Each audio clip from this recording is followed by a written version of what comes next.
So we are going to go ahead and get started. I am so excited to share this information with you this evening. I have been really diving in and putting together kind of a culmination of a lot of the work that I've been doing over the past 2 years. I'm super, super excited. I think it's going to be great, and I hope that you get tons of value out of it. This webinar, welcome to the Art of Integrative Living, Increasing Intuitive Flow. This is the first webinar in a series of topics, and tonight we'll be discussing intuition, specifically how to raise your intuition, how to increase your intuitive perception and your intuitive generative abilities as well.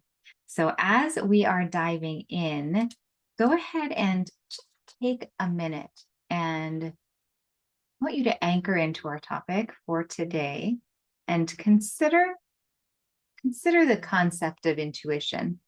Consider what specifically interests you about intuition. What are you hoping to gain from this video, from your own learnings and development in the area of intuition? What is it about this topic that compels you? Just take a moment, settle into that, and then we'll continue.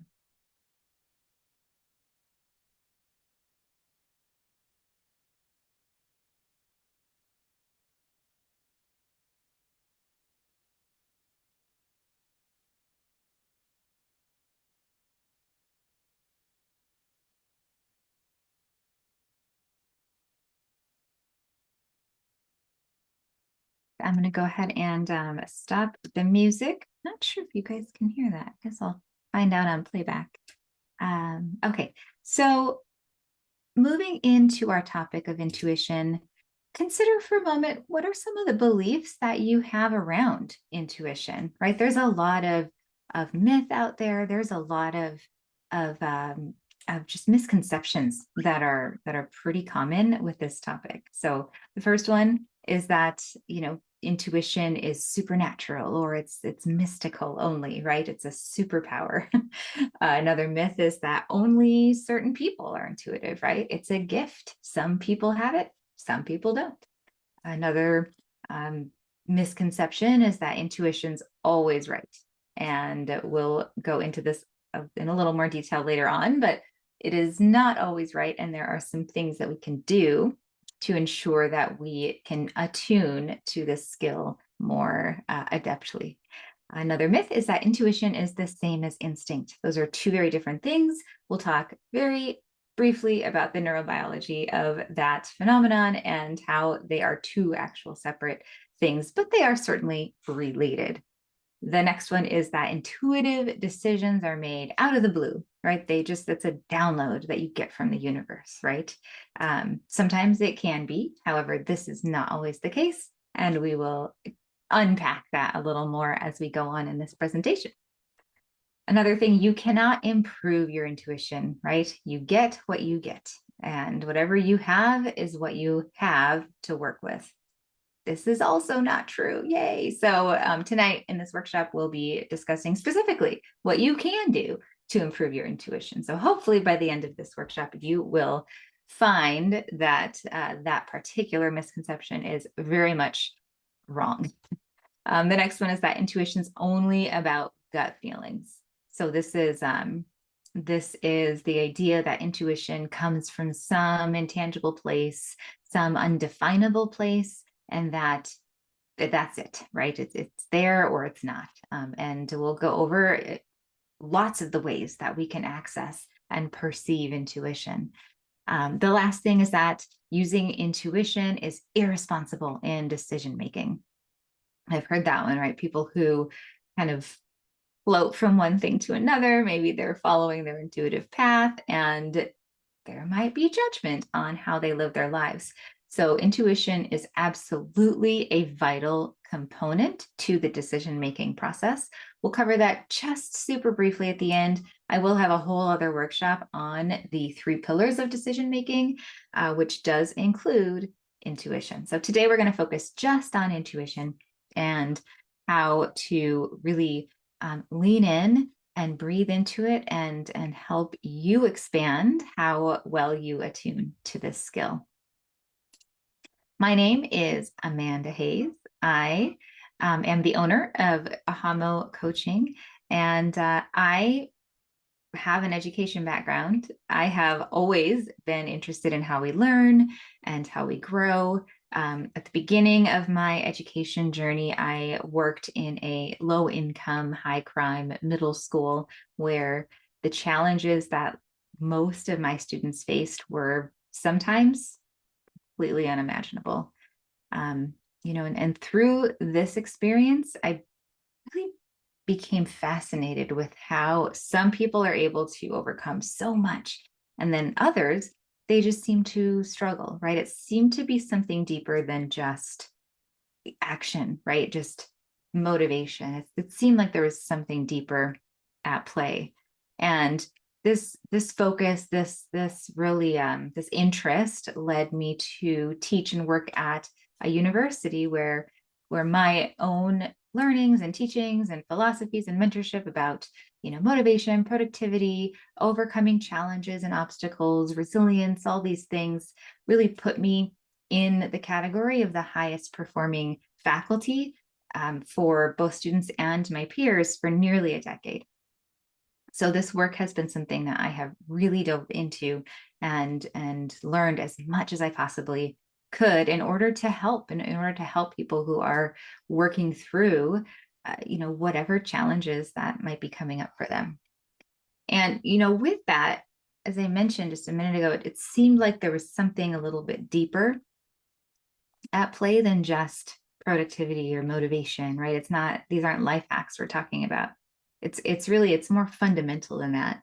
And I've always found myself intrigued by how we move energy through us, right? The act of being alive is a type of moving energy through us, right? Most of it's autonomous and subconscious. However, we do play a large role into how these energies do move through us and become into the world.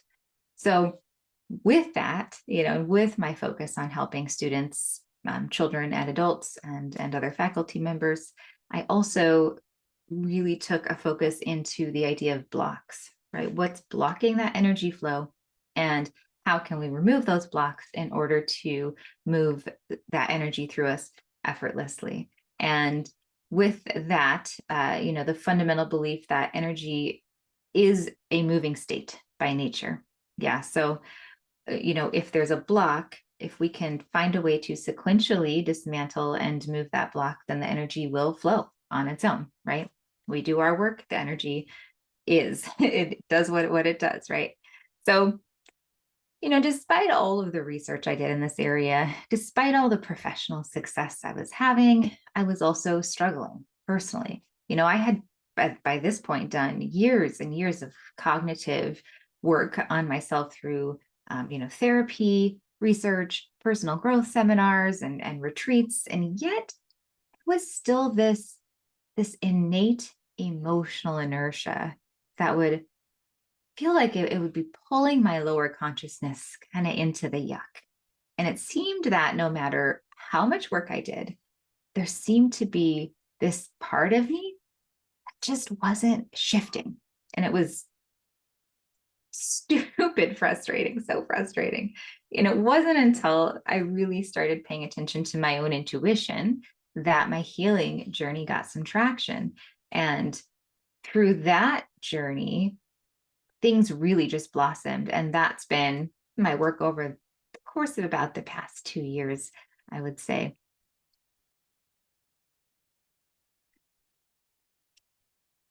So moving into intuition, what is it even, right? It has kind of a mystical air about it. So what is intuition? Well, if you look at the Western philosophy, Plato considered intuition to be really a basic component of human cognition.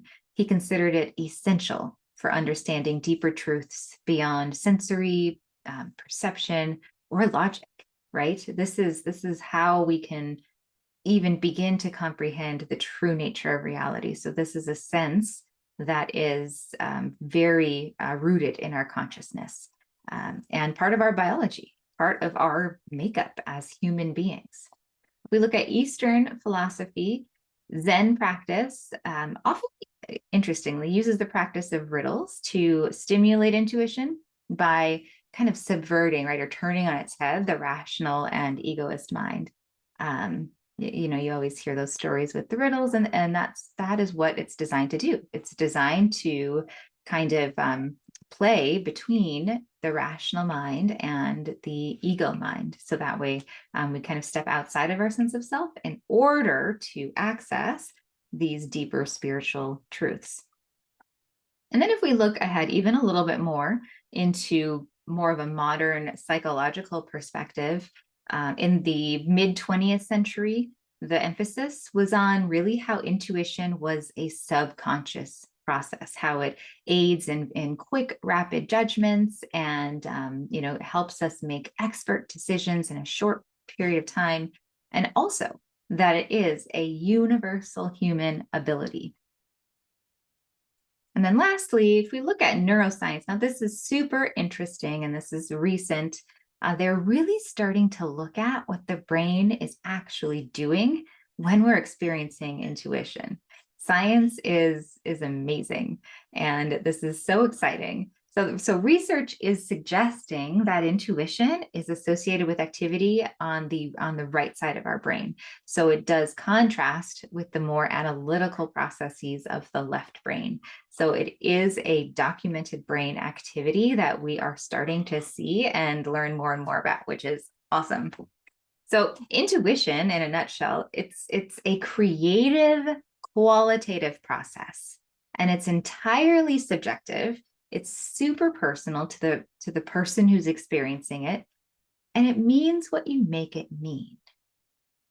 Okay, this is a process, not a product. So the experience is entirely subjective. Nobody is writing this story but you. So that is one of the super cool things about intuition, is how personal it is, how there's no right or wrong way to interpret these. And that's where we get into some of this attunement in order to start to consistently decipher these signals, this energy, in a way that supports us in moving in the directions that we want to go. Looking at intuition, as I just mentioned, it's not a product, right? It's not a thing. It's not a piece of matter. It is a process. That's pretty much what all of the definitions have in common, right? They all seem to agree on this, that intuition isn't a thing. It's an ability. It's a process. It's a dynamic experience, which means it has movement and it has flow. So today we're going to talk about intuition as an energy flow. And we can break that down into really two components. The first being the generative flow quality of intuition, and that is an expressive state. So when you are in a proactive, uninhibited, creative state, you are accessing the generative flow of intuitive energy. So we're thinking about, some sort of action. It's an art process, perhaps, even decision making, coming from a very authentic and real space of inner self. And when you can feel that welling up within you, right, coming forth, that is a generative flow of intuitive energy. On the other hand, we have the receptive flow of intuitive energy. And this is something that maybe we see most often, when we hear about intuition. These are going to be your messages, signs from the universe, right? External guidance, the email that pings on your phone at just the right time to remind you of something, or, the rainbow that you see reflected in the speed limit sign on the road because the sun hits it just the right way, right? This is the, let me add in here. Welcome. All righty. Go ahead and put yourself on mute. Thank you. Glad you're here. We were just talking about how intuition is an energy flow, and there's two kinds of flow that we can tap into. There's the generative flow, and then there is the receptive flow. So with receptive flow, I was mentioning how this is more of the traditional way that we experience or hear about intuition, signs from the universe. And the skill that we can work on developing with receptive flow is being able to listen and being able to hear, right? This is not a doing type of energy or experience. This is, let someone else in. Excellent. Welcome, welcome. Go ahead and pop yourself on mute. We're just talking about intuition as an energy flow, two kinds of sides to it. So we're just getting to the good stuff. You're just in time. And we will keep going from here. So with the generative flow and with the receptive flow, when you put those two things together, that's where we get a really dynamic experience of intuition. And that's what I call the conduit flow. This is when you're kind of in the zone, when you're in the flow. This is going to be both generative and receptive. Now, intuition as an energy, it guides our actions, right? It guides our decisions, it guides our expression. And at the same time that we are expressing intuitively, we're also receiving this energy and letting these impulses guide us. So some things that can help us in this area are guided visualization and goal setting. Tarot reading even can help us better understand and navigate this flow. Oops, just gonna put you on mute there. Perfect. Okay, so yeah, when we are energy is a flow. So now, interesting thing about our bodies, we are biological sensing systems. So anything that we perceive, anything that we experience as we move throughout our world, it constructs a subjective reality from, at any given moment, millions or even billions of data, right? So this is just a real quick bit about neurobiology. It's relevant, I promise. Our nervous system, it creates this reality by combing for data in our immediate environment and sending it throughout our body and also to our brain. Now, most of this process is subconscious because our brains and our bodies, they cost a lot of energy to operate. And so our systems work as hard as possible in order to optimize and create autonomy wherever it can. But all of it is received data in biological ways. And the reason for this is likely because at some point it gave us an evolutionary advantage over the millennia, right? So all of these bits of data, and I'll go over what they are in just a moment, all of these bits of data we receive create what's called our felt sense model of reality, which is essentially everything making up this moment right now that you're here with me, from your thoughts to your beliefs, to the temperature in your house, to the tightness you feel in your back left shoulder blade. All of it is received by our nervous system through our inner and outer senses. So our outer senses are going to be the ones that are most commonly thought about when we think about our senses, right? Sight, hearing, smell, taste, touch. Those are the 5 dominant outer senses, and that's how we bring data in from the outside world to our conceptual awareness. And then we also have on top of that something called the inner senses or interoception. And this is going to be from 5 major systems within our body that we also get data from. Now, this section, these senses are key as far as being able to start to perceive them, right? This is where we widen our window of perception in order to start becoming more attuned to intuitive energy, intuitive flow. So our inner senses are made up of our intestines, so our gut, right? That gut feeling that I mentioned earlier. It's also our lungs, right? You might feel a tightness in your chest. So we do get sensory data from our lungs. It comes from your heart. Our heart space is a highly sensitive area. There's actually brain cells in our heart area. It's called the little brain. And we get tons of information from our heart as well. And our skin, right? And separate from the external sense of touch, our skin is a major conductor of energy.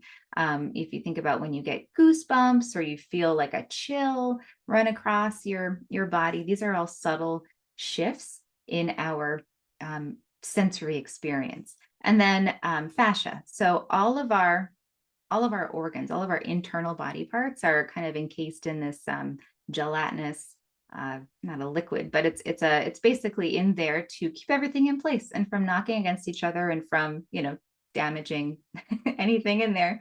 And this is a major body system.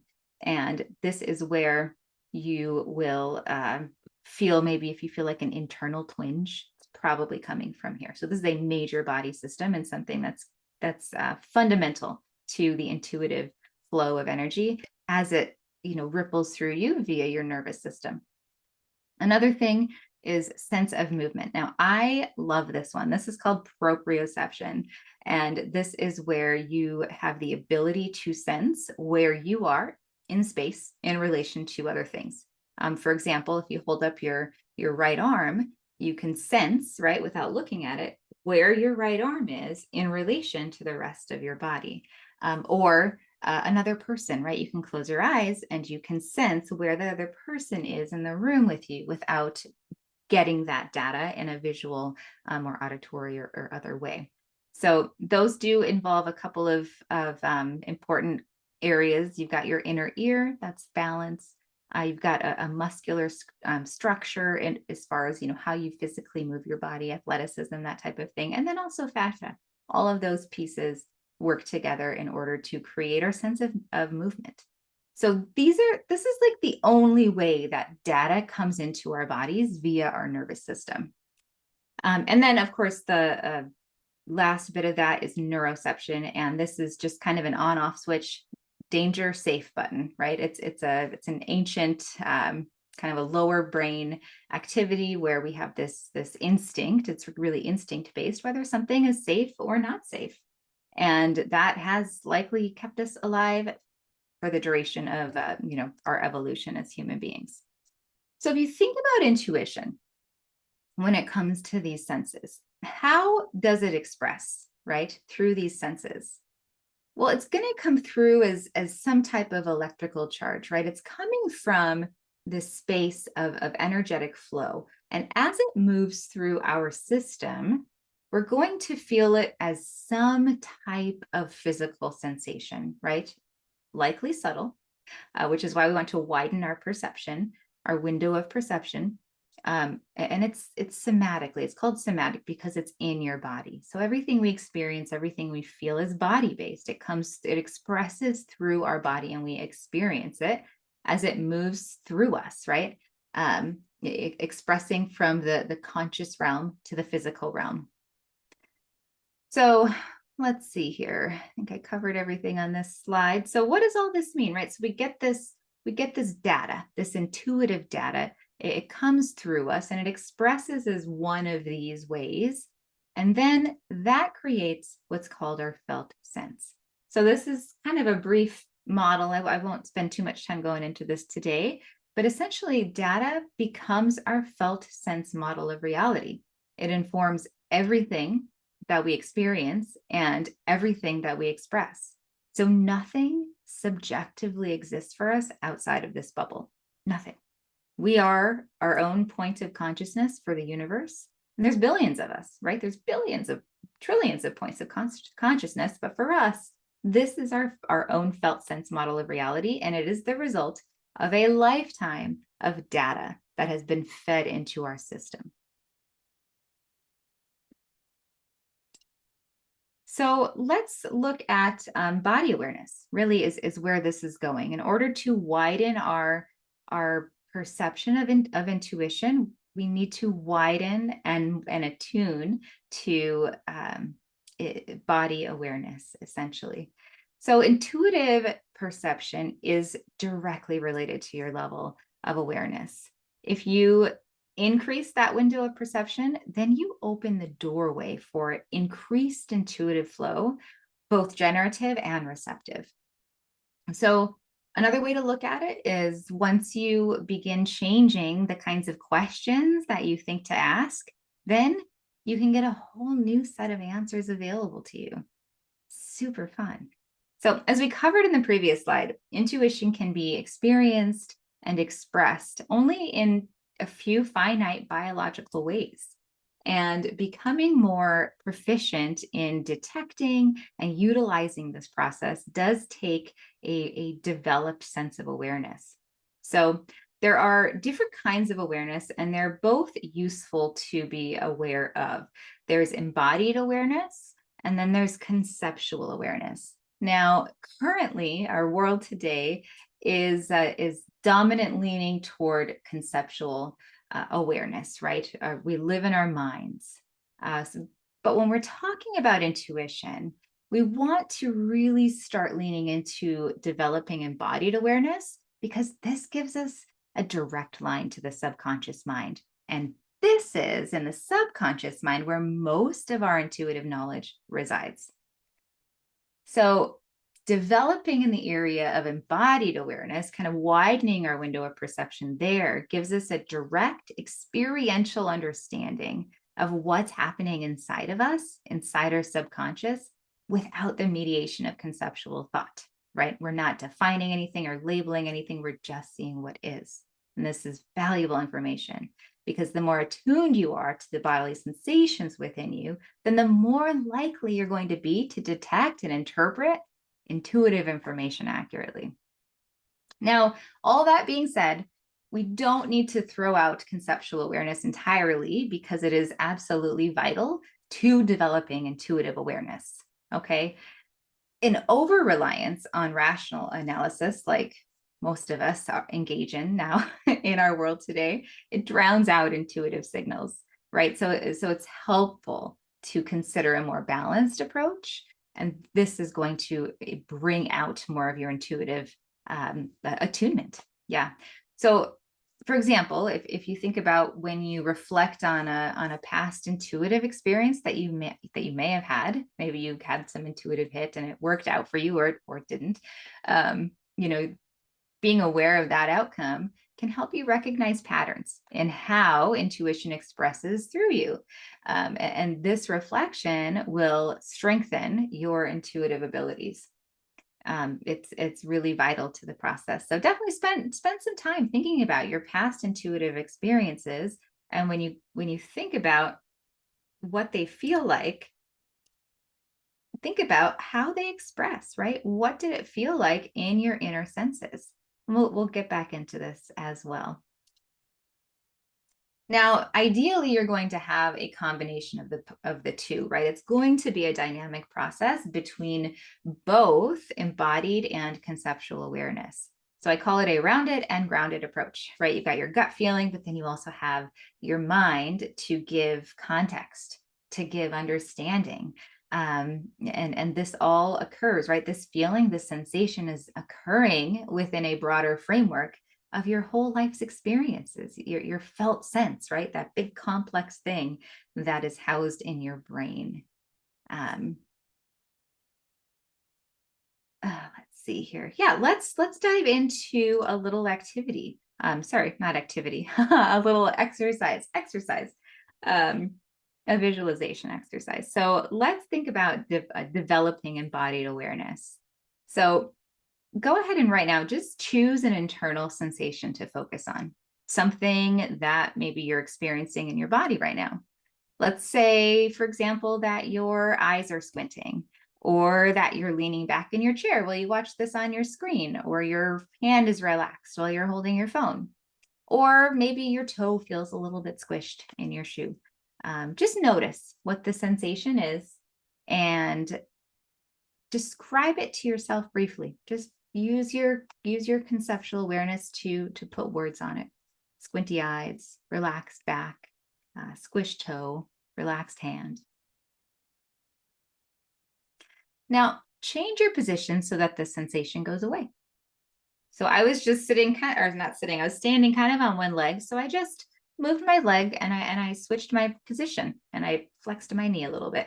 Now, when you do this, notice that once you adjust your position, you can no longer feel that same sensation.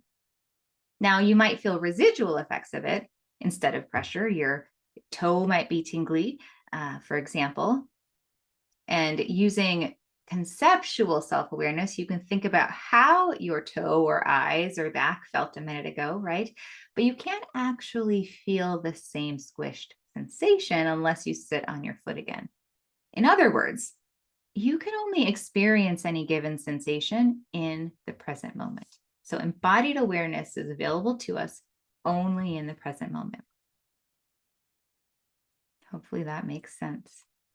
Let's anchor this into a different activity. Let's think about riding a bike. Not sure if you guys are bike riders, but certainly most of us know how to ride a bike. So think about riding a bike. What does it feel like? Imagine, put yourself on a bike. What does it feel like in your body, right? Taking a turn. You're not just moving your arms on the handlebar, right? Your body leans over ever so slightly, like the man in the picture. Maybe your elbows bend a little. You move the pedals so the inside leg is longer than the outside leg. You gain speed around the curve as you're going around the flowy mountain trails. Now, if you zoom out and you put all those sensations together, right? The turn, the lean, the feet, the elbows, right? Put yourself on a dirt trail. It's a warm and sunny, windy day, and the trail is mostly downhill, and it reminds you of a coaster with its fun ups and downs, lefts and rights, and you navigate all these gentle curves with ease, feeling the wind blow over your body. Notice all these sensations. Put it all together. Your body out there on the trail. Let's do one more. Okay. So think of a time recently. We're switching gears a little bit. Think of a time recently when you had to make a big decision.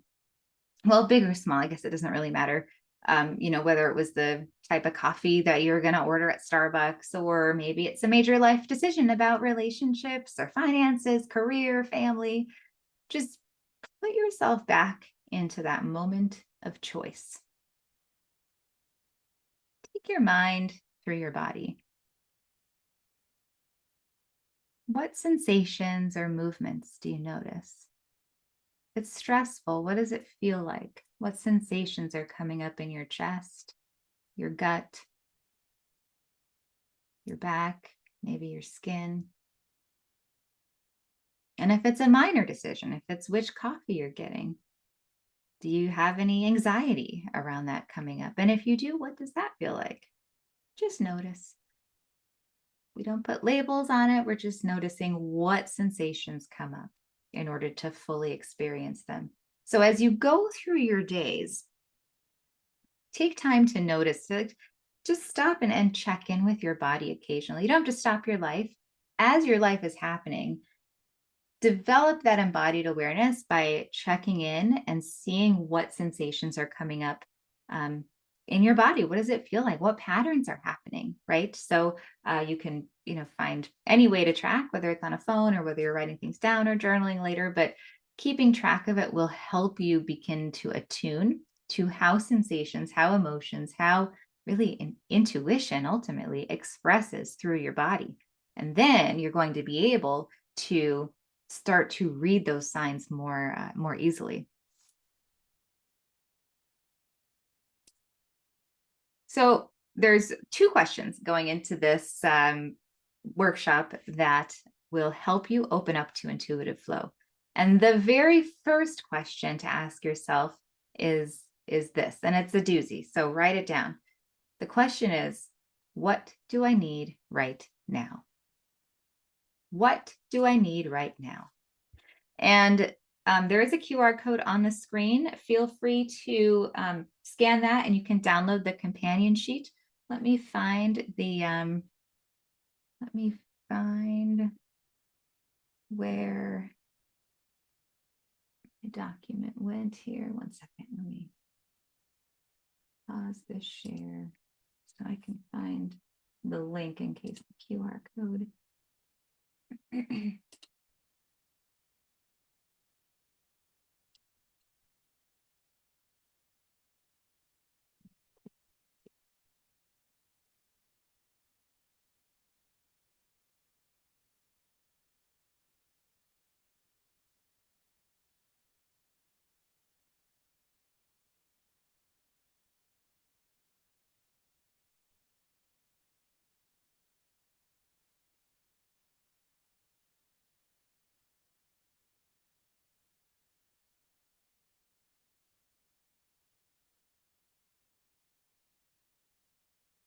Too many clicks.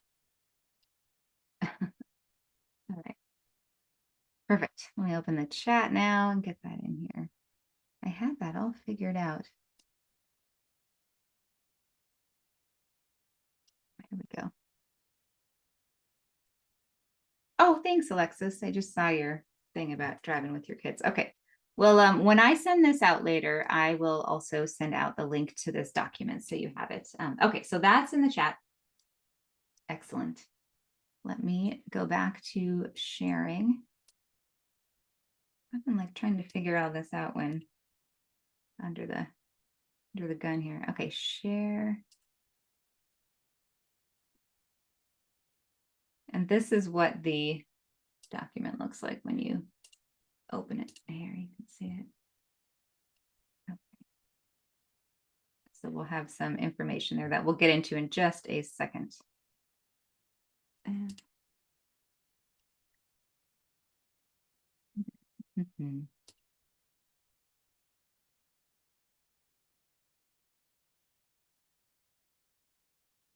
Let's back over here. Full screen. Okay. Whew. First timer. All right. So the first question you want to ask yourself is, what do I need right now? And this is helpful because when we are struggling, right? So the visualizations that we just did go into how to begin to sense intuitive flow when it's happening, right? But how about when we really need to access intuition? When we're struggling, when we're stressed out, when we're tired, we have to make those quick decisions. How can intuitive flow help us then? Well, it does require a shift in your energy. It requires a shift in your mindset. And the question, what do I need right now, shifts your energy from stuck to open, right? It shifts it from being closed to being open, to being more receptive. And we are going to go into a whole bunch of stuff about what that means and how to define that for yourself. But the question to remember, if you remember nothing else from this workshop, what do I need right now? And this will help us access that intuitive energy, that intuitive flow, even through discomfort. Now, yes, and this opens the door to dropping into our embodied awareness, right? As a tool in order to build awareness of the subtle shifts and messages that your body is experiencing from the various modes of perception. Yes, Alexis.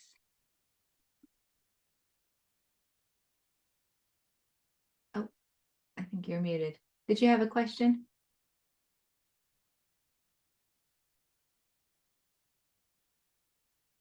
Are you typing in the chat? Maybe let me check. Oh, go ahead. Yeah, if you have a question. Oh, you can't use your mic. Weird. Because you're driving or because nope, you don't have to answer this out loud. This is just something to consider and ask yourself in the moment. Instead of, if you're feeling frustration, whatever you're feeling, make it a reflex to ask yourself, what do I need right now? And the answer to that will guide you as far as where to attune to that intuitive energy. Does that answer your question? Maybe the rest of this will help as well, I think, as we move forward. Let me know if it doesn't. I'll keep an eye on your icon. Perfect. All righty. So if we look at energy, right? As I mentioned earlier in my bio, I have a background in education, a lot of experience with productivity, motivation, resilience, overcoming obstacles during my time in my research and my teaching. And in that was Maslow's hierarchy of, well, it was called hierarchy of needs when I was learning about it, but it turns out it's actually about motivation. So Maslow developed this as a way to really get a picture, get a visualization and a structure around how we move energy through us, right? Energy moves through us. We are living beings. It moves through us. And this gives us a picture of how. Now, let me put this over here. I don't know if that gets in your way or not. So the question, what do I need right now, really helps us pinpoint on the pyramid where we can go from here, right? So if we are feeling upset, if we're feeling stressed out or triggered or activated in any way, that question, what do I need right now, will give you information, right? Now, most of us are out of touch with what our needs actually are. We move throughout the day from one distracted state to another distracted state, whether it's, working or parenting or devices or, TV screens, whatever's going on. Most of us are distracted in some way or another, probably 95% of the time, if not more. That might even be an underestimate. So stopping for a second and thinking where you are and what you need and how you know what you need, right? Your body is telling you.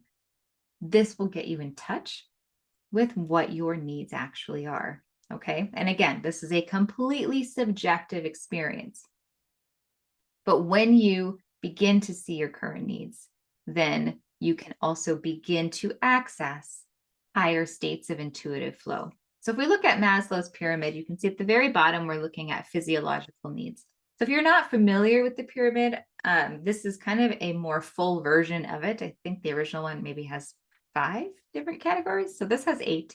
At the bottom, we've got our basic physiological needs, right? This is food, shelter, water. Those are very basic needs that we have that need to be filled before we can move on to the next level of safety needs. So that's security, stability, right? A predictable environment where we are physically safe.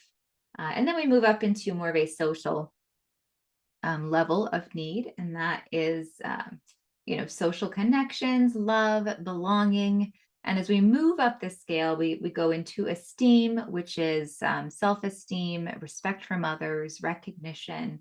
And this category that I just covered are what Maslow called deficiency needs. So we get motivated from Maslow's theory. We're motivated when something is lacking. So if it's not lacking, he says we won't be motivated. So those are deficiency needs. And then we get to the top half of the pyramid, which is what Maslow called growth needs. So those start with the cognitive needs at the bottom. So that's going to be the need for knowledge, understanding, exploration. We move up to aesthetic needs, the need for beauty, balance, form, and then up to the higher levels of tier, self-actualization and transcendence.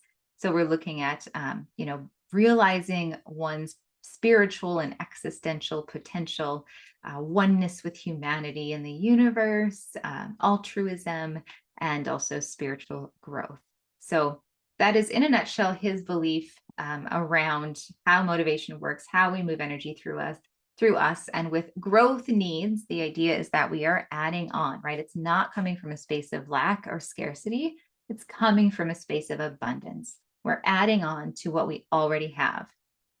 Now, one thing that is very interesting is that when we become aware of our needs, then this opens a pathway in that area for energy to flow through us, right?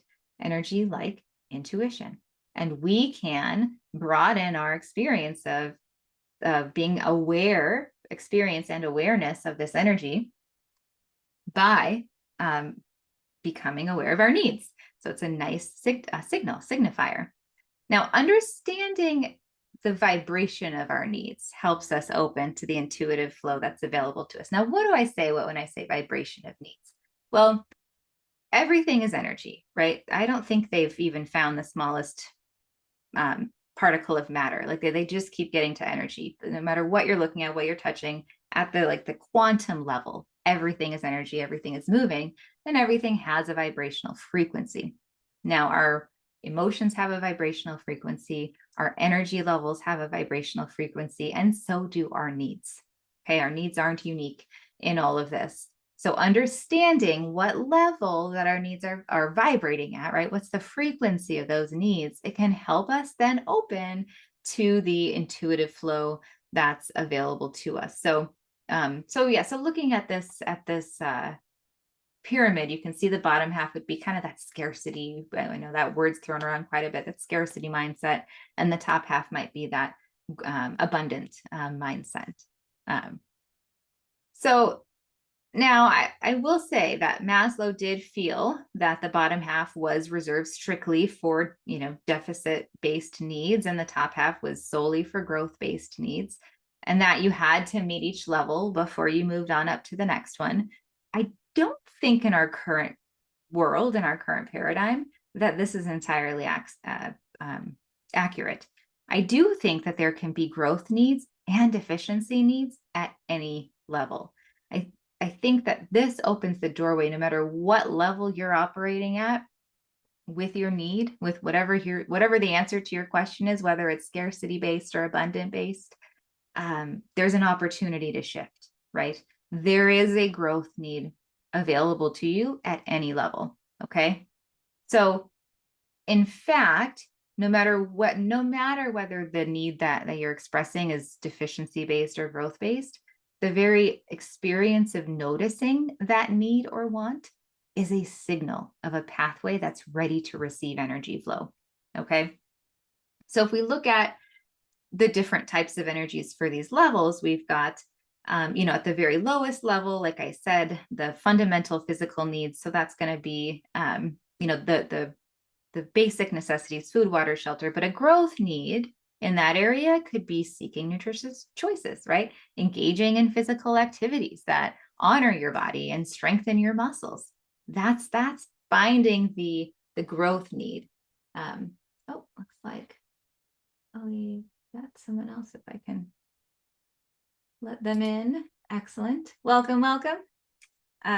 Go ahead and pop yourself on mute. Perfect.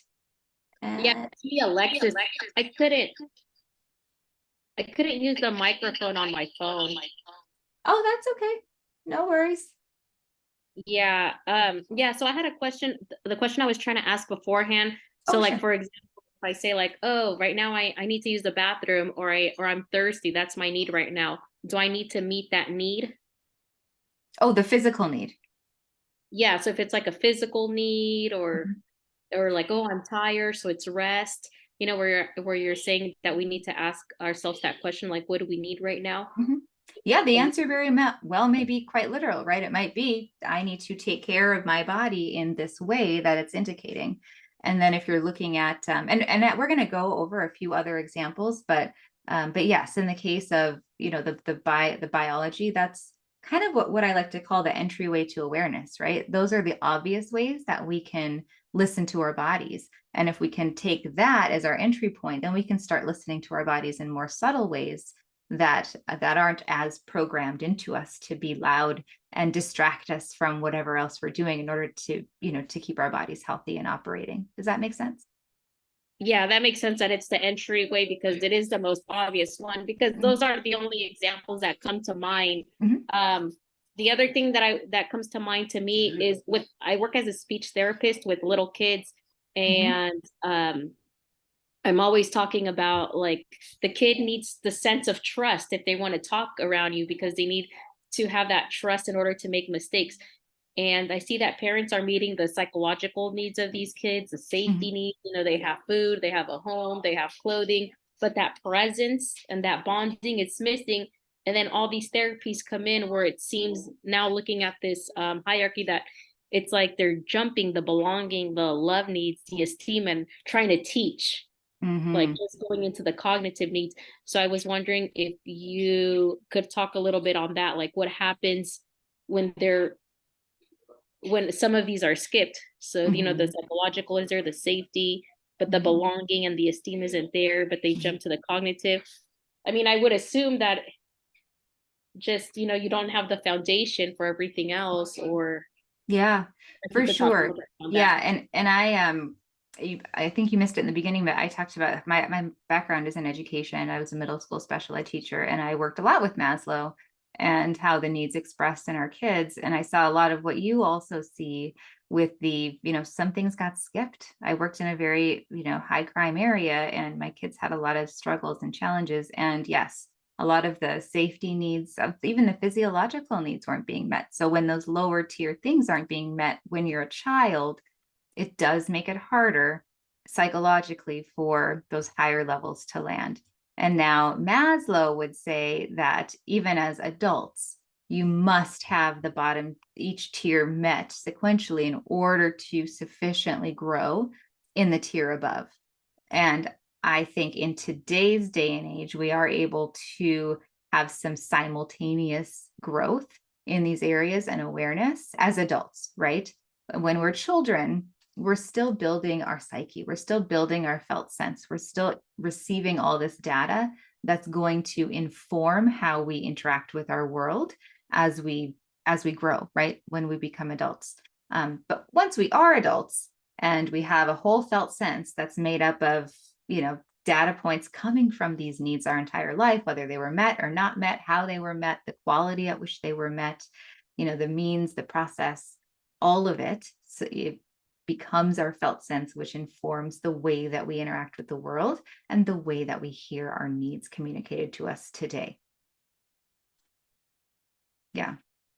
No, great question. Yeah, it's definitely in children, it is important to do everything we can to support that sequential growth when at all possible, right? Especially with the lower, bigger tiers, because they're so pivotal to children's psychological development.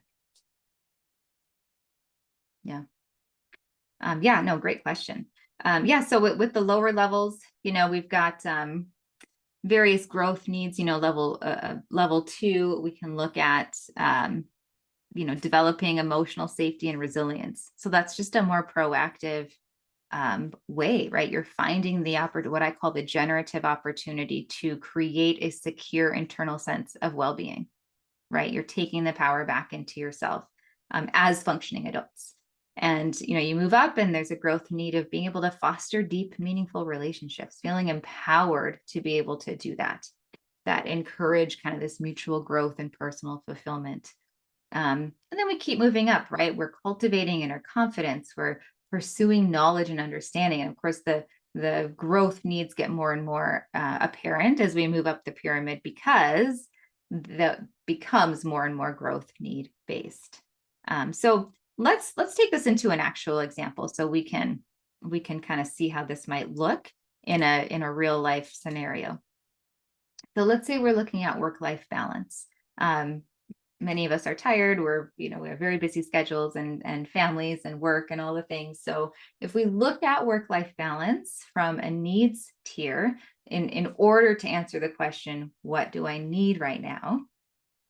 Then we can start here at the bottom. So maybe you find yourself, neglecting basic physical health because you're overworked, right? Or maybe you're skipping meals because you're so busy. Or perhaps you aren't getting enough sleep.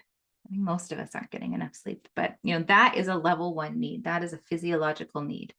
Now, the growth need here would be to prioritize your health by scheduling regular meal times, right? Ensuring adequate sleep. So that is what I call the generative opportunity.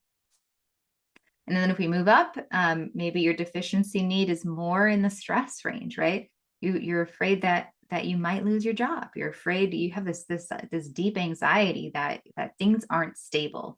That is going to be in that safety need range. And your growth need would be to create a stable and secure work environment, right? Looking at it from that proactive stance where you can have that generative opportunity where you are accessing a generative flow, like I mentioned in the very beginning, the generative versus receptive flow. And then let's see, moving up the list. So level 3, getting more into the social circle, feeling disconnected from family and friends, maybe because you're constantly working, or you're constantly doing parenting stuff, or you're just so busy, right? You're not having social time. A growth need might be to take control of that scenario and allocate specific time for family and social activities. There's a whole slew of skills that come into play with that, but this is all generative. Or maybe you have low self-esteem due to what you feel is a lack of success in your, personal life areas, or your social work life areas. Growth need might be to recognize and celebrate achievements that you're experiencing outside of work, personal hobbies or family milestones. So you can see as we go up the scale here that the needs change. So somewhere on this list with your work-life balance, something might resonate. And wherever it resonates, that's a need pathway for you. That is a signal that energy can be flowing. Really, you can direct your energy through there, and that opens the pathway to increased intuitive flow. Yeah, so if we keep going up the list here, maybe level 5, you might feel some intellectual stagnation, right? You're bored. Work is boring, right? Or work-related tasks, they don't challenge you anymore. Well, a growth need might be to find intellectual stimulation, right? Find challenge, either within your job or outside of your job. Things that challenge you in a way that's exciting, right? In a way that that stimulates you on a deep level.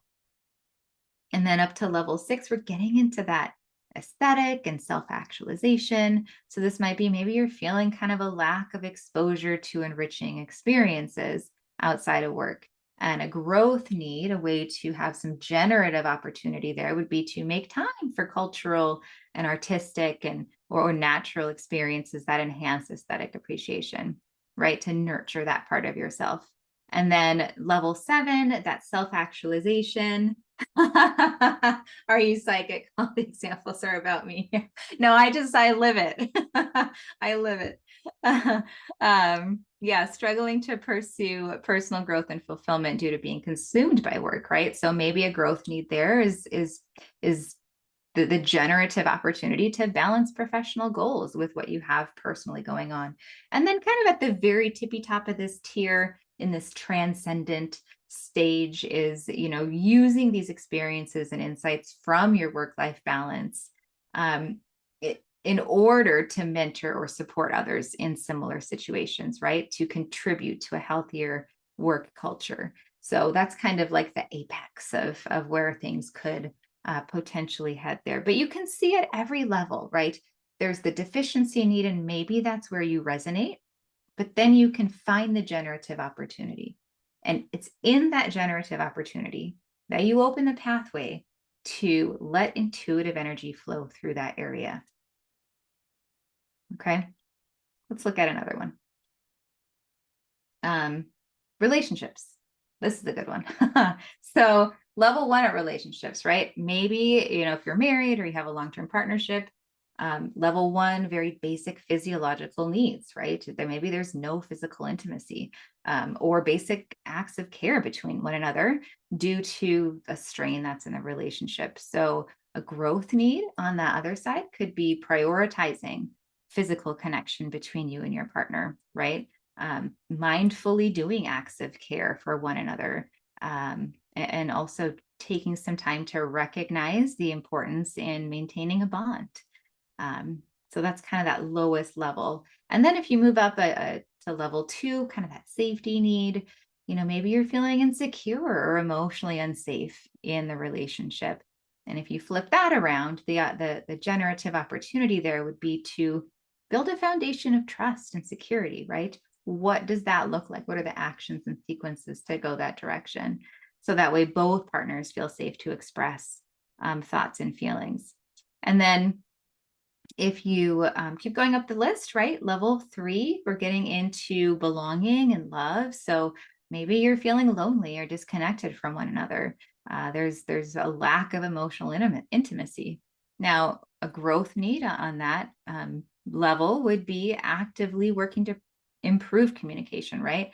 Maybe you're doing a therapy together or working through some workbook or seeing a coach in order to deepen your emotional connections and foster that sense of belonging and togetherness. And then up another level to level 4, where esteem is, we've got, maybe your own self-esteem is struggling, right? Or maybe there's something happening in the relationship that's damaging your self-esteem. And or you're feeling unappreciated, right? as a mom and parent and doing all the things all the time and the mental load and all that stuff, right? That is something I see a lot in some of the mom groups that I'm in, right? It's that unappreciated or undervalued feeling, and that is very much a level 4 type of deficiency need. But then on the other hand, the growth opportunity, the generative opportunity is it is oh yeah, number 4 all the way. I know. Can you tell that I identify with that one too? Yeah, the opportunity there would be to encourage mutual respect and appreciation, right? Make a point to acknowledge your partner's contributions and strengths, and putting that energy out there opens the pathways, right? With these generative opportunities, we are opening the doors, right? We're opening the doors so things can move in and out. It doesn't mean it will right away or that it will be easy to right away, but it means that now it can, because we're opening our psyche to these possibilities. And then level 5, looking at a lack of intellectual stimulation or growth within the relationship. Maybe you're just kind of stuck, going through the motions, parenting, working, 2 ships in the night kind of thing, and it's stagnant. Now, the generative opportunity there would be to, make a point to engage in meaningful conversations, share your interests, discuss activities that you want to do together. So find ways to infuse that freshness back in. And that would be that generative opportunity, again, to open the pathway for that intuitive flow. And then level 6, maybe you've lost a sense of beauty or romance in the relationship. This can definitely happen, especially if you've been together for a long time. An opportunity with that would be to create special moments or new moments or experiences together that rekindle romance and appreciation for the relationship's beauty and potential and nurturing that it can have for your soul. And then level 7, feeling that personal growth is stifled by the relationship dynamics. Now, this is a very high level deficiency need, if you're feeling stifled. But an opportunity here would be to support each other, right? Come to the relationship with that supporting generative energy and the commitment to grow together. So again, opening doors to let energy flow, and ultimately kind of the transcendent experience, top of the pyramid would be to move beyond your individual needs to focus on the greater good of the relationship, right? It's a oneness, it's a deep connectedness, finding ways that you can contribute positively to each other's life, right? And also to the larger community. Yes, previous slide. There you go. Are you taking a screenshot? Let me know when you got it.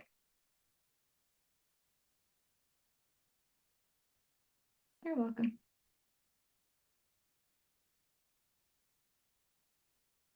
Okay. Are these helpful, going through these activity or these walkthroughs of these energy levels?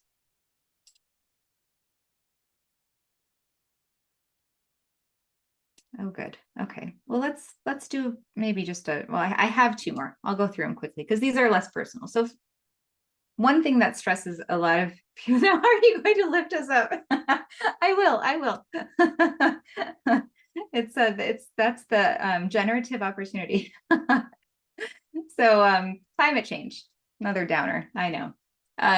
It's stressful out there, right? So again, we can look at the whole chart. So we can look at from level 1, the anxiety that we might feel, to level 2, the concerns we might have about personal and family safety. Level 3, maybe we're feeling isolated or misunderstood about the environment. Level 4, we're feeling powerless or insignificant in these major global catastrophic issues, right? Level 5, we're overwhelmed or feeling despair from negative news, right? On the TV or on the internet.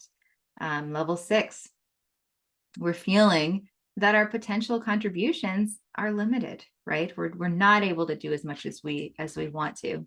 And then, level 7, that high level deficiency need, right? It's difficult pursuing personal growth and self-fulfillment due to this feeling isolated because of our stress about this topic.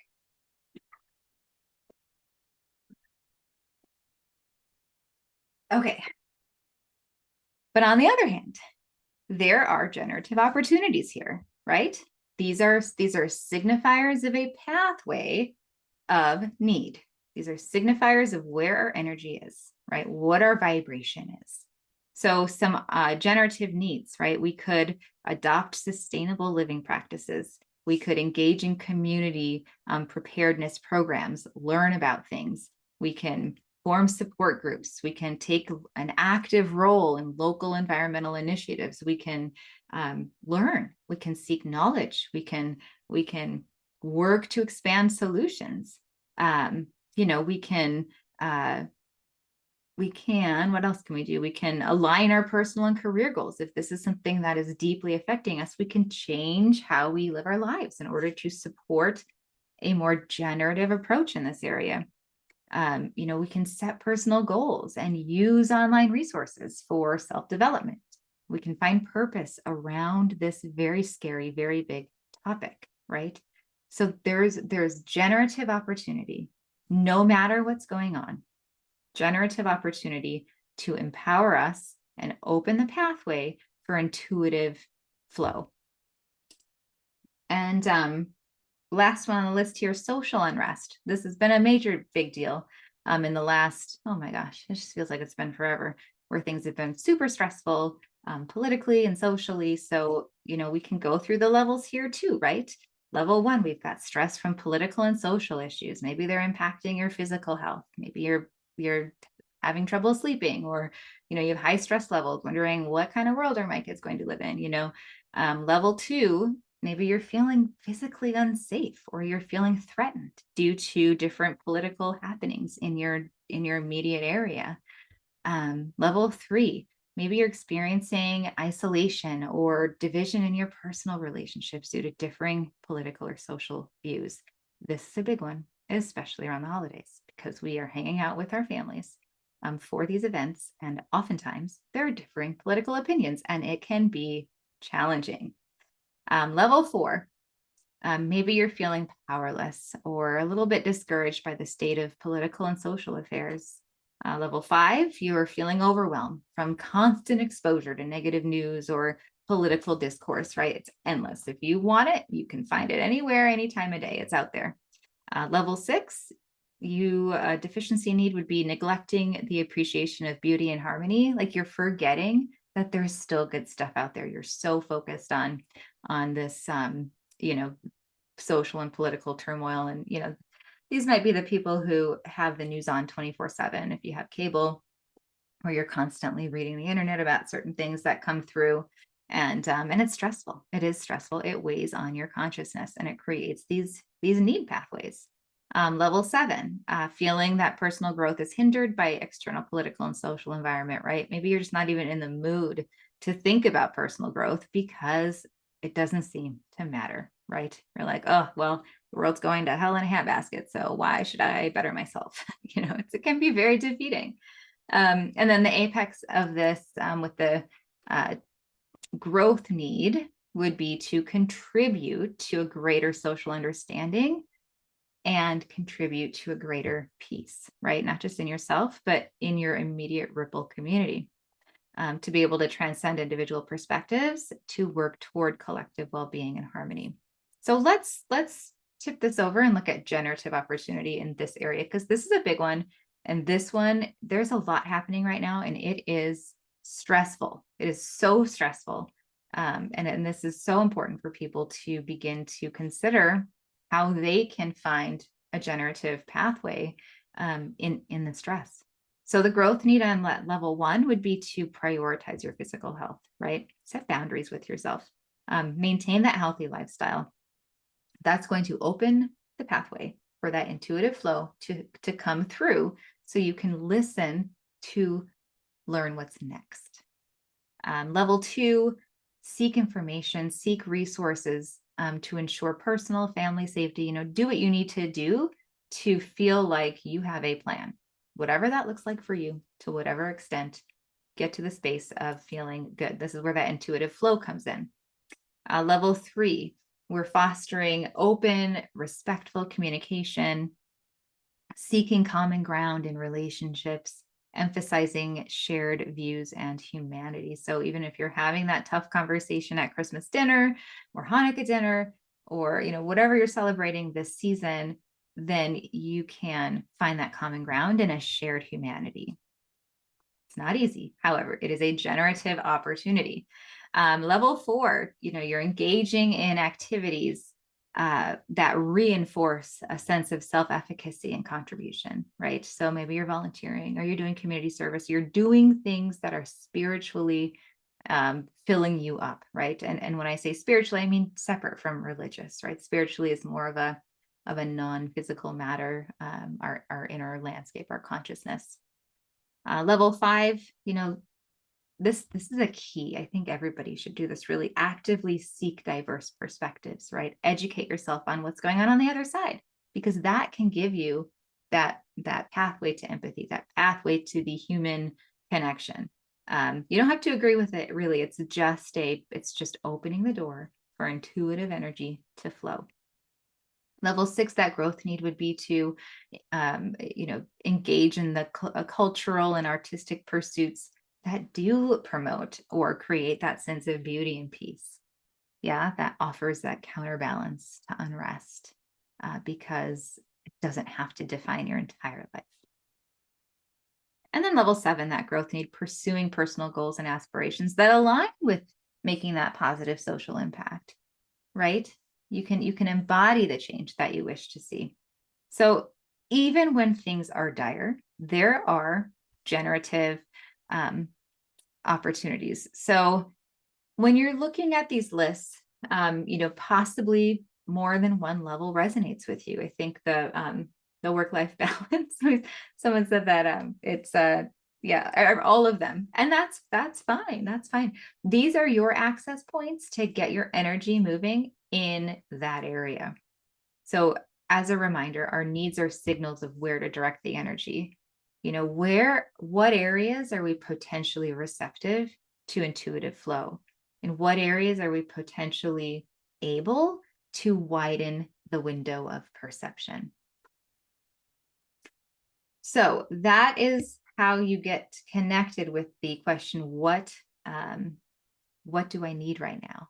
And this chart is on the handout that I linked to you in the chat and put in the QR code a few slides back. So that is in there, as well as some examples of, did I put these examples? Oh, I don't know. If I didn't, I'll add them in and send them out. And then the next question, and this is where things get to soften a little bit. This is where you get lifted up. The second key question to expanding your ability to attune to your intuitive flow is, what can I open myself to here? Okay, so first we ascertain what we need, and then we find and connect with the generative opportunity there. And then we ask ourselves, what can I open myself to here? And the answer to that question is here on this slide. So when we look at intuitive energy flow, just like everything else, since it is not a product, it is a process, it has a frequency, it has a vibration as it moves through us, as us, and expresses within us. So there are 7 levels of intuitive energy flow here. And wherever you find your needs vibrating, you want to find the matching intuitive flow, because as I stressed in the last few slides, we've opened the pathway, right? We've opened the doorway. And now this is the energy that we want to bring in. This is the energy that's going to help us shift and feel better and move toward the direction that we consciously choose to, instead of just the way maybe we've always done it. So let's start with level 1. So level 1 is that lowest level. Intuition, intuitive energy flow at this level might manifest as basic survival instincts. So this would be that neuroception that I mentioned way back on the sensory slide. Danger, right? Safety. Am I safe? Am I in danger? It's instinct. It's quick. So that is a form of intuition. It can also be centered around safety and security, right? Maybe this is a gut reaction to threats or discomfort. If you've ever been walking down the street in the dark and decided to go a different way, though that was your intuition, right? That was your gut instinct saying like, something's not safe here. I'm going to reroute. It could also be a sense of when to retreat or withdraw from a situation perceived as harmful. When I'm out riding my bike, there's a couple areas along my route that feel a little sketchy sometimes, depending on who's there. And my intuition flares up sometimes when I go past and I sense a really just weird vibe from the person. And then I just book it out of there as fast as I can. But that's intuition. That's your instinct coming through. So that's level 1. That's going to be really like visceral, level 1 energy, intuitive energy. Level 2, intuition might express itself through emotional responses like anger or resistance. So this is where you want to pay attention to what you're feeling, both emotionally and even physically. The somatic component to that emotion gives you important information. It might also, intuitive energy flow can be about identifying opposition or recognizing situations that are unjust or misaligned with your values. So this is where it's good to get in touch with, what are your values? Do you know what they are? Have you ever done a values assessment? Do you certainly have a general idea, but specifically, what are they? What do they look like? And how do they manifest in you in your life? This will make it much easier to see level 2 intuition express in this way. Did you have a question, Alexis?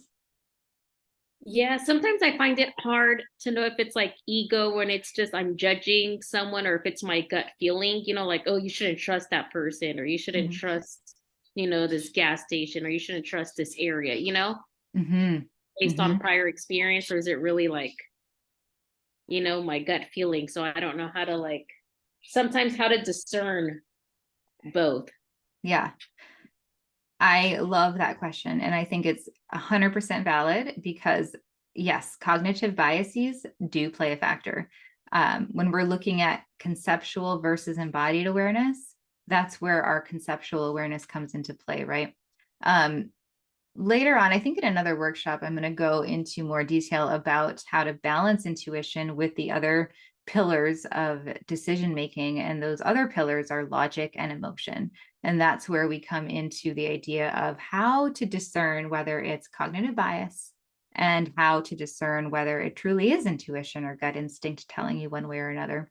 And then, on the other side of that, you can ask yourself the question, what's the cost here, right?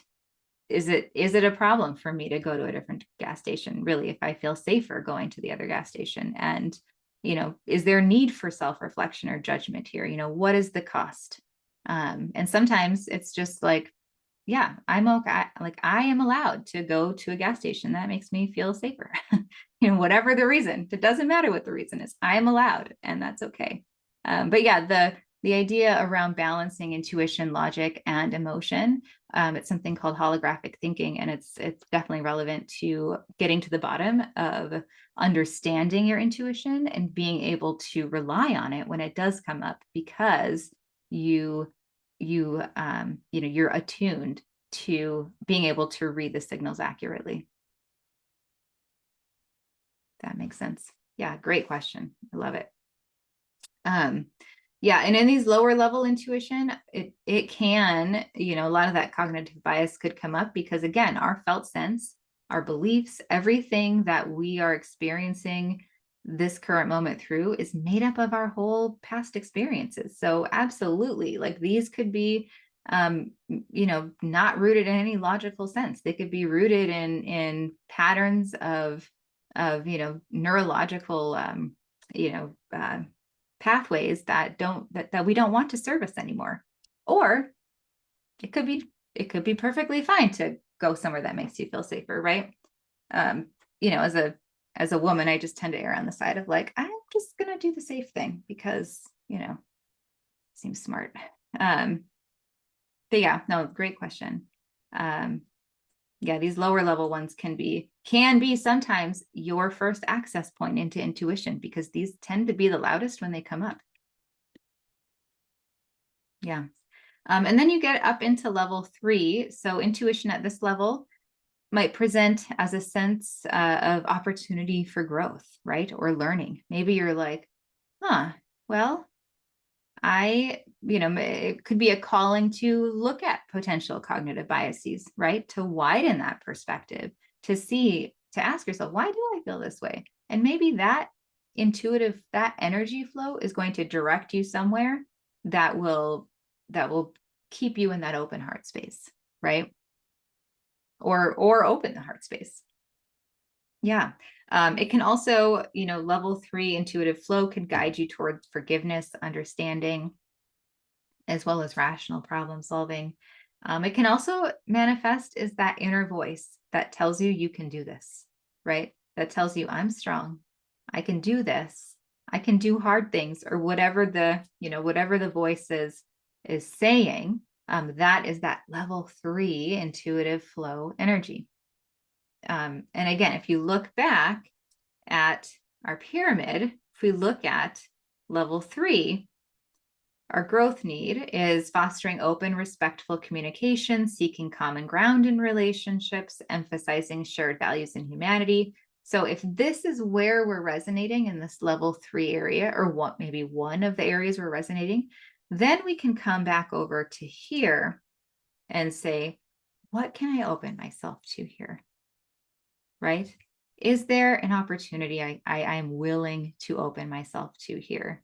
Right? Is there some forgiving that I could be willing to open myself to here? It's a softer question. It's a question that's going to open your heart and allow energy to move, really. Allow energy to move and hopefully push aside any blocks that were holding it in its place. And then level 4, we've got intuition is going to likely have a vibrational frequency of compassion, empathy, and concern for other people. It could be outward focused, right? You're focused on what other people need, focused on how to create balanced and harmonious relationships. And it can also guide you towards kindness, service, and collaboration. So again, what can you open yourself to here? If your frequency is at a level 4 on the growth need chart, then maybe there's something here on this level 4 intuitive flow that you can begin to allow in. And then level 5, intuition here could be about seeing the bigger picture, experiencing that deeper connection with the universe or a higher power. Whoops, I skipped one. Seeing the bigger picture and understanding deeper truths. It could also guide towards creative solutions, right? Win-win solutions to problems where nobody's losing, right? It's a situation that benefits everybody. It can also, you might have a sudden moment of clarity, right, in your head. It's a kind of a more of a headier energy level as far as being able to see different viewpoints or conflicts. And then yeah, it's kind of less about me versus them and more about us at a level 5. And then level 6, we're talking about deep connection. So when we think about intuitive energy flow, this is really, I think, the stereotype, right? You feel that like deep connectedness with the universe or higher power. It might feel like profound joy or inspiration, like just a hit of sudden inspiration, a sense of oneness with everybody and everything in the universe. getting into that synchronistic flow where things just start happening and they all make sense in a weird mystical way, right? And then level 7, we're looking at a complete state of non-judgment, unconditional love, inner knowing that everything is as it should be, bliss, enlightenment, and also, intuitive insights. They might not be specific or directed, but they might feel like a continuous sense of being in the flow with the universe. Did you have another question, Alexis? Sorry, I see it's up, but I don't know if I just didn't put it down last time. Oh no, sorry. I guess that was from last time. But what's Oh, coming to mind right now is like, I think I've experienced all of these, but like for some reason, I just really want to experience the higher ones, like the 5, 6, 7s. Like I feel like, ooh, those are big. And these like 1 and 2s, like mhm. those are baby step ones. I don't want those anymore. I only want these big ones because those feel like, I don't know, they feel like more magical, I guess, in a way. Mhm. Instead of me seeing them like, oh no, they're all important, or I should be open to all of them. Mhm. Mhm. Yeah, absolutely. Yeah, those higher level ones feel good. They are enjoyable, they are pleasant. They open you up to a way of being that is unlike anything else, right? And, with that, sometimes we're only able to access level 3. Like sometimes that happens.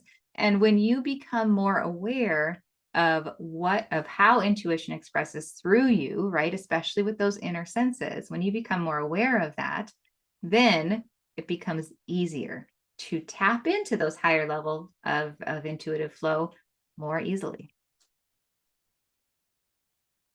Does that make sense? Kind of, I'm still like playing around with it, and as I said, I got to a point where I was like, oh, I really want to experience these big ones, and just getting upset like, how come I can't tap into those anymore? And then I didn't even want to listen to any of them, not even like the 1s or the 2s, because Yeah. I just want to access these higher ones. Yeah.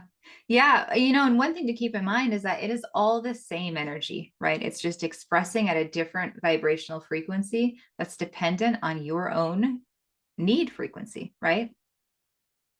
So if you go back to some of these charts, maybe looking at how can you find a generative opportunity on these higher levels, because that is what's going to raise your access point to these higher intuitive energy flows. Does that make sense? Yeah. Yeah, I think before I just never understood how come there were days. I thought it was like days that I could tap into it. Was it that my diet was different? Was that I was thinking more positive? Was it that I was more present? What was it? But now it makes sense Mm-hmm. that if I go to this like ways to grow, that's an easier, more direct way to tap Mm-hmm. in. Yeah, definitely more direct because you're involving the very systems that you're using to perceive intuitive flow, right? And certainly, if your diet's off, or if you're unbalanced and you do have some legitimate deficits here, just like the children we were talking about before, it could be harder to get up here. Certainly not impossible. You can still very much look for generative opportunities up in this area, but there are times where you do need to address some of these lower areas in order to access the higher ones, right? And that's a very personalized journey. It's not an end all be all. Certainly there are times where you could do like level 7 growth needs, even if you're tired, right? You don't have to have 8 hours of sleep to be able to work on yourself. But sometimes you do need certain critical needs, is what I call them. Yeah. Oh, just, here we go. So when we put this into practice, the idea is to first ask yourself, if in any of these areas, whatever's going on for you, to take a minute and ask yourself the first question: what do I need right now? Right? This is your current awareness. And then wherever you are with that current awareness, to then turn around and ask yourself, what is the generative opportunity here, right? What is the growth need? And get a sense of that. And that's where those, the hierarchies will help you. And then that final question is key. What can I open myself to here to let in to begin to let in that intuitive energy flow.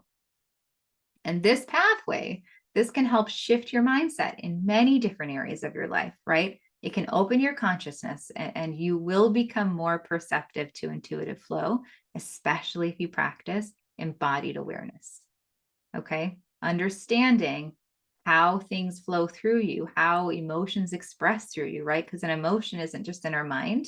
We're getting signals from our bodies telling us that we're feeling a certain way, right? What are those signals? Become familiar with perceiving and becoming attuned with your, physical expression of these experiences, of this energy.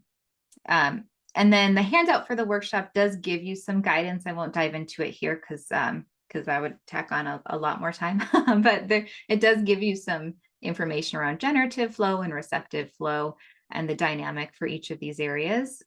But as I mentioned earlier, thanks to Alexis's question, intuition is one of 3 pillars, right, to holistic living. The other 2 are going to be logic and emotion. So in addition to intuition, you want to develop critical thinking skills as well as emotional intelligence, as they are really fundamental to cultivating a deep and fulfilling lifestyle. So this debunks one of the myths I talked about early on the very first slide, I think, that intuition is always right, because it is not. For reasons of cognitive bias, like we talked about, for reasons of, you need logic and you need emotional intelligence. They work together. They balance each other out. Now, in our world today, we're in a world that favors logic, right? It favors logic over the other 2. However, intuition has a very strong critical role in our sense of self and our sense of accessing these deeper spiritual truths. As far as that goes, let's see here. So some pitfalls to look out for when you are working on developing your attunement to intuitive energy flow. The first one is limited self-awareness. So this is a big one. Most people just aren't aware of how they're doing inside, right? They're not aware of their current energy levels, or they're not aware of how their energy influences their intuition and their decision making. And when I reference energy, I'm talking about any definition of energy will do, but specifically I come from the background of energy consciousness, which talks about the 7 levels of energetic consciousness. And that's a whole other topic, but it's very similar to the intuition, the intuitive flow levels, as far as the parallels there. So a strategy for combating the limited self-awareness challenge is to reflect. Reflection is key, right? Mindfulness and reflection, journaling or meditation, any type of mindfulness practice is going to help you become more attuned to your energy levels and to your body's own intuitive cues. Another big challenge is stress and overwhelm. Now, it's a stressful time, and these high stress levels happening in our world today can trap us in these lower energy states, and they can also trigger these dysfunctional energetic loops that can just make it hard for us and feel stuck, right? So we're looking at strategies for this would be stress management, breath work, physical exercise is a great one if you can swing it, and then different relaxation practices. These will help kind of clear the path, right? If you're lowering the frequency of stress, then you can open that pathway to, to just having more of that softer energy come through you. And then habitual negative thinking, kind of those negative patterns, right? We all know people that are just focused on the bad stuff. They're toxic, right? We know people like that. So this is a very common way of being. And, even I catch myself sometimes like just leaning towards like that negative bias. And so becoming aware of that is helpful. So if you're persisting in these lower energy levels, like resentment or frustration, it can become an emotional habit. And these lower energy level loops, they do cloud in intuitive flow for sure. So strategy for this might be cognitive restructuring techniques, which is a fancy way of saying challenging, challenge your negative thoughts. Why are you thinking this thought? Where did it come from? Is it real? Is it true? Does it make sense? Really? We're for my life now, focusing on positive affirmations, really just focus on shifting mindset. This is a deeper shift. And then also gratitude and care and appreciation. Those are not mindsets. Those are emotional activities that directly just kind of cut right into these negative thoughts that can be, that can come up automatically. And then fear of change or the unknown. This is a big one. We all prefer what's comfortable, even if it's not functional or, serving our highest purpose. So moving to these higher energy levels can often require stepping out of your comfort zone, and that can be daunting. So one thing you can do is to gradually expose yourself to these new experiences, right? Gradually put yourself in these new perspectives. As far as, if you want to stretch yourself to those higher intuitive energy flows or the higher generative opportunities, maybe pick one that's one vibrational level up from where you're actually sitting at, just to stretch yourself, even if it feels a little bit uncomfortable. And setting those small and achievable goals that challenge you and challenge your comfort zone, it can really help build your confidence, and then just facilitate growth. Yeah. And then the last couple of things that you want to look out for when you're trying to develop your intuitive pathways and intuitive attunement is your lack of trust in intuition. Sometimes it's hard to trust your intuition, especially if you're working on growing it. You might doubt it, or you might buy into some of the myths from the first page that it's a superpower or only some people have it, or it's a skill, you have it or you don't have it, but really it is, I very much apply the growth mindset concept to intuitive flow, right? If you practice it, it will grow. If you put your focus on it, your attunement will spread. Your window of perception will widen. So through that, a lack of trust in intuition is a big one. It's just a noticing, right? Sometimes we're really quick to attribute conceptual understanding to our intuition, and being able to step back and just notice and see where the energy is also a skill. So a strategy would be to encourage small acts of trust in your intuition, right? Reflect on the outcomes. Building a track record of, intuitive success can boost confidence in your own inner voice. And another pitfall, environmental, right? Who are you surrounding yourself with? Are you surrounding yourself with people or media or things that are naysayers or, very much aren't into the idea of intuitive flow? Then that could also make it difficult for you to expand in that area. So be aware of who you're surrounding yourself with. What energies are you taking into your consciousness? And then one of my favorites, overanalysis or paralysis by analysis. Sometimes we can overthink. I am so guilty of this, especially for those of us who are more analytically inclined. So a good strategy for this is to set limits for yourself, boundaries, right? Practice your gut check moments and focus on how things feel rather than just as logical aspects.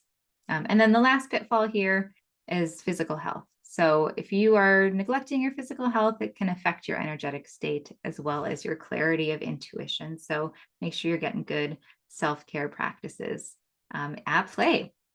So some key takeaways for this. So intuition, just like any other skill, intuitive abilities can be developed and refined over time. Okay, growth mindset. Carol Dweck, I love her. So this aligns with the growth mindset's core principle of believing in personal development and change. Challenges, when they come up, and they will come up, look for the learning opportunity, right? Curiosity is paramount. Approach any confusing or difficult intuitive signals as chances to deepen in your own understanding, right? As a chance to connect with your own inner wisdom. And then learn from your mistakes. So when you find your intuitive, if you find your intuition is off, right? And it will be as you're learning, and it only means what we think it means. So it is what it is. And then we attribute a meaning to it. If you find that meaning is off, just see it as a valuable lesson for refining your intuitive sense, right? It is simply feedback. And community is vital to growth. So sharing experiences and insights about your intuitive journey with others is so helpful for community healing. So definitely find community wherever and however you can, because that is the key to real healing, deep healing and deep growth. And then finally, celebrate your growth. You have to celebrate. You have to honor where you are, honor where you've been, because everything that you do takes you one step closer to a bigger life, right? You're stepping into a bigger life every time you move forward. And celebration is a vital aspect to consciously expanding your intuition, as well as staying motivated on the journey, right? And then some opportunities for additional support. I just launched, because this is a brand new series, this Art of Integrated Living. This is the very first installment. I'm going to be covering various topics in upcoming webinars and workshops. So I do have a Facebook group that has a member of 1 right now. So it's brand new, Art of Integrative Living Facebook group. There's the QR code there. You can scan it and it will take you to a bunch of links, but the link to the Integrative Living Facebook group is in there as well. In the link is the Awaken Journal, which is a great mindfulness and awareness building tool. It's a 4-day journal, so that's yours to download if you'd like.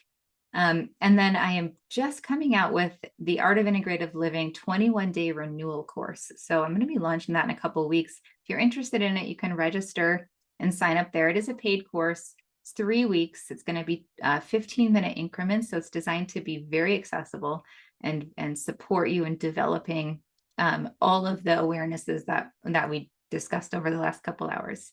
And then there's the Energy Leadership Index Assessment, which is a full-scale assessment that tells you exactly where your energy levels are in the energy consciousness framework, which is very similar to the 7 levels of intuitive flow that I mentioned a few slides ago. And then, of course, I do the one-on-one coaching if you're interested in really diving deep into exploring your own journey. But there's tons of free stuff on there. So hopefully you get yourself connected and with community. Do either of you have any questions or any takeaways, things you're excited to apply, anything coming up here? I'm just a little confused on why community is so important on developing your intuition, because it seems like it's something like so individualized. Yeah, that is a good question. Let me stop my